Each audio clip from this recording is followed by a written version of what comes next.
How to block ads on Facebook. Today we're going to talk about a topic that a lot of you have asked about: how to block ads on Facebook. We all know how annoying ads can get, but don't worry, I've got you covered. In this video, I'll show you how to reduce and block unwanted ads on Facebook. So let's jump right in.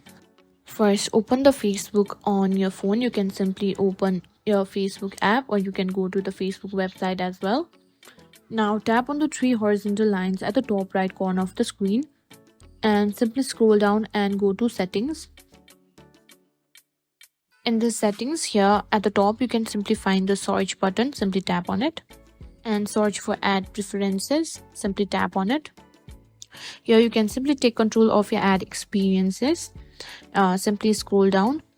Here you'll see a list of your interests that Facebook uses to target you with ads. If there are any categories you're not interested in, simply tap on them and simply click on hide ads. Likewise, you can do this for the topics as well. Simply scroll down.